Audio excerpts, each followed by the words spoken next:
Hello, and welcome back to another sleepy time reading of the Red Book by Bilbo Baggins. And we're on the last chapter of There and Back again. Let's just get into it. Let me tuck you in. Let's take a deep breath.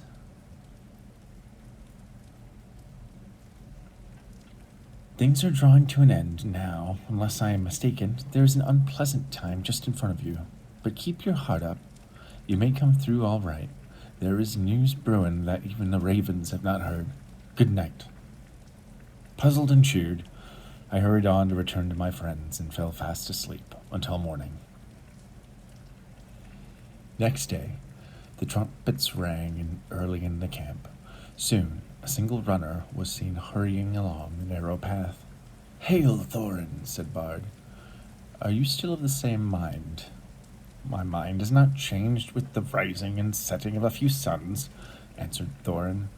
"Did you come to ask me idle questions? Still, the elf host has not departed as I bade.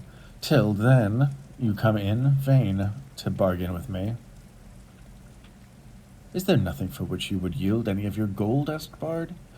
"What if the Arkenstone of Thrain?" said he, and at the same time the old man opened the casket and held aloft the jewel. The light leaped from his hand, bright and white in the morning. Then Thorin was stricken dumb with agreement and confusion. No one spoke for a long time. Thorin at length broke the silence, and his voice was thick with wrath. "That stone was my father's, and as mine," he said. "Why should I purchase my own, but wonder, overcome it?" And he added, "But how came you by this heirloom of my house? If thou was need to ask such a question of thieves."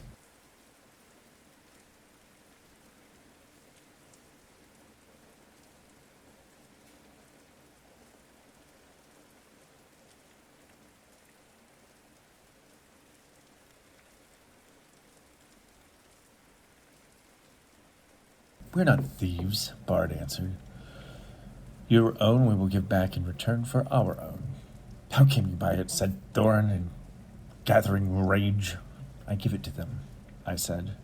You, cried Thorin, turning upon me and grasping me with both hands. "You miserable hobbit, you undersized burglar," he shouted at a loss for words, and he shook me like a rabbit. But then came Gandalf. "Never again will I have dealings with any wizard or his friends," said Thorin. "You are not making a very splendid figure as king under the mountain," said Gandalf, "but things may change yet." I returned to the camp with Gandalf and Bard, yet the dwarves fortressed themselves inside the mountain. From there Thorin negotiated. But to the dwarves, the knowledge that the Arkenstone was in the hands of besiegers burned in their thoughts. Also, they guessed the hesitation of Bard and his friends, and resolved to strike while they debated. Suddenly, without a signal, they sprang silently forward to attack. Bows twanged and arrows whistled. Battle was about to be joined. Still, more suddenly, a darkness came on with dreadful swiftness. A black cloud hurried over the sky. Winter thunder on a wild wind roared up and rumbled in the mountain, and lightning lit its peak. And beneath the thunder, another blackness could be seen whirling forward, but it did not come with the wind, but from the north, like a vast cloud of birds so dense that no light could be seen between their wings. "Halt!" cried Gandalf with arms uplifted, between the advancing dwarves and the ranks awaiting them. His voice was like thunder, and his staff blazed forth with a flash like lightning. "Dread has come upon you, and more swiftly than I guessed. The goblins are upon you. Bolg of the north is coming. Behold, the bats are above his army. Like a sea of locusts, they arrive with wolves, and wargs are in their train." Amazement and confusion fell upon us all. Even as Gandalf spoke, the darkness grew. The dwarves halted and gazed up at the sky. The elves cried out with many voices.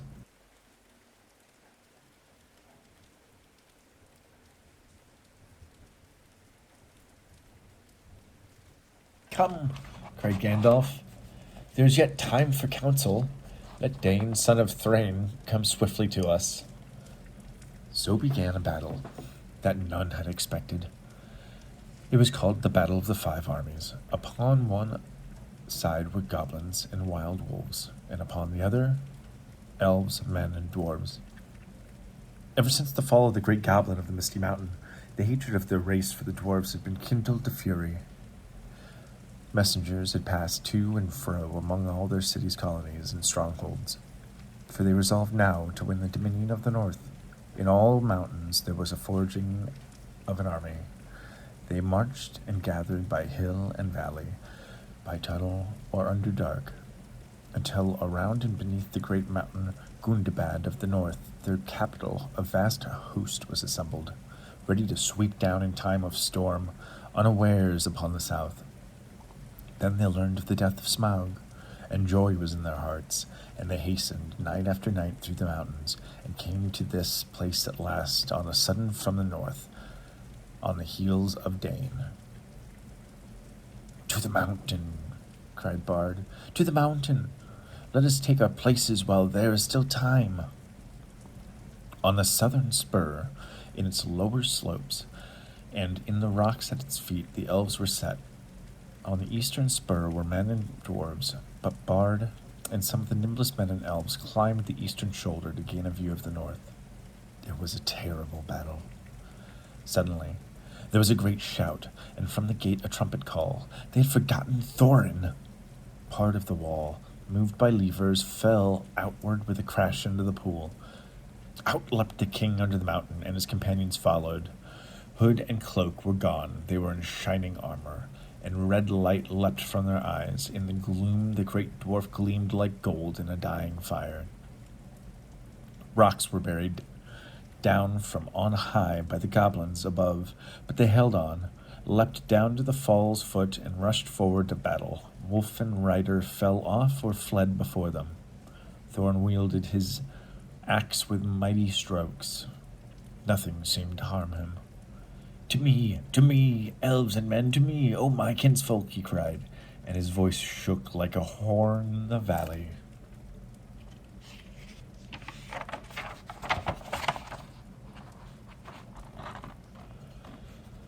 The clouds were torn by the wind, and a red sunset slashed the west. Seeing the sudden gleam in the gloam, I looked around. I gave a great cry, and then I had seen a sight that my heart leapt. Dark shapes, small yet majestic, against the distant glow. "The eagles!" I shouted. "The eagles are coming!" But that moment, a stone hurtling from high above smote heavily upon my helm, and I fell with a crash and knew no more. When I came to myself, I was literally by myself. I was laying flat in the stones of Ravenhill, and no one was near. Looking in the valley, I could see no living goblins.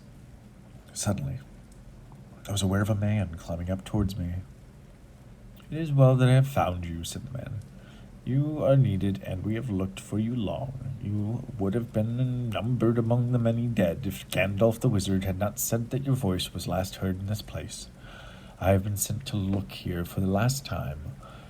Are you much hurt?" "A nasty knock on the head, I think," said I. "But I have a helm and a hard skull. All the same, I feel sick and my legs are the straws." The man picked me up, and it was not long before I was set down before a tent in Dale. And there stood Gandalf, with his arm in a sling. Even the wizard had not escaped without a wound. And there were no unharmed in all the host. There lay Thorin Oakenshield, covered in wounds, and his rent armor and notched axe were cast upon the floor. He looked up as I came beside him.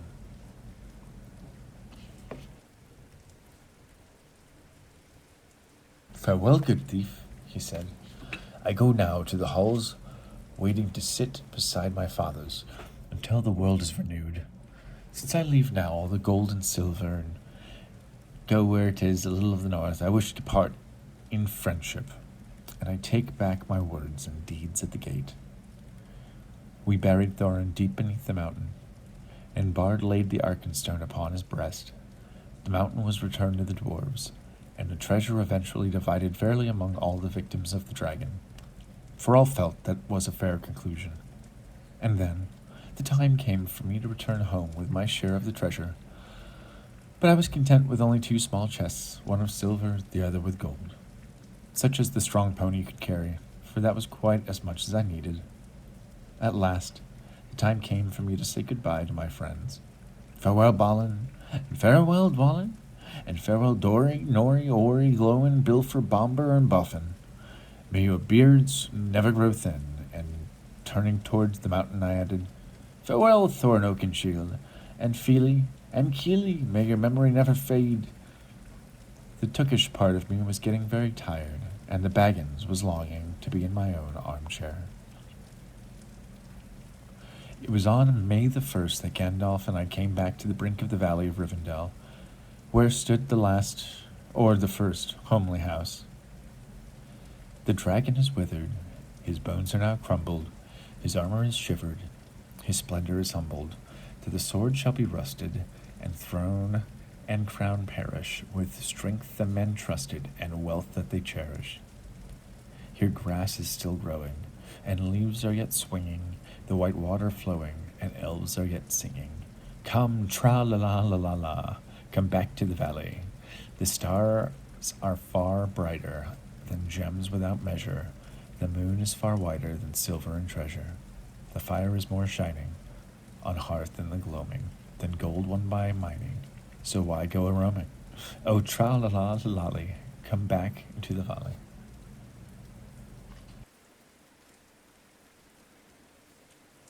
Oh, where are you going? So late in returning? The river is flowing. The stars are all burning. Oi, whiter so laden, so sad and so dreary, here elf and elf maiden now welcome the weary. With tra-la-la-la-lally, come back into the valley. Tra-la-la-la-lally, fa-la-la-la-lally, fa-la. As all things come to an end, even the story. A day came at last when we were in sight of the country where I had been born and bred, where the shapes of the land and the trees were as well known to me as my hands and knees. Coming to a rise, I could see my own hill in the distance. I stopped suddenly and said, Roads go ever on, over rock and under tree, by caves where never sun has shone, by streams that never find the sea, over snow by winter sown, and through the merry flowers of June, over grass and over stone, and under mountains in the moon. Roads go ever on, under cloud and under star, yet feet that wandered have gone, turn at last to home afar. Eyes that fire and sword have been, and horror in the halls of stone, look at last on meadows green, and trees and hills they have known. And so we crossed the bridge, and passed the mill by the river, and came right back to my own door. My cousins, the Sackville Bagginses, were in fact busy measuring by my rooms to see if their own furniture would fit. In short, I was presumed dead, and not everyone said so that they were sorry to find they were wrong. One autumn evening, some years afterwards, I was sitting in my study writing these memoirs when there was a knock at the door. It was Gandalf, and a dwarf, none other than Balin himself. We fell to talking of our times together, of course, and I asked how things were going in the lands of the mountain. It seemed they were going well. Bard had rebuilt the town and dale, and men had gathered from the lake and from south and west, and all the valley had become filled again and again, and desolation that is now filled with birds and blossoms in spring, and fruit and feasting in autumn.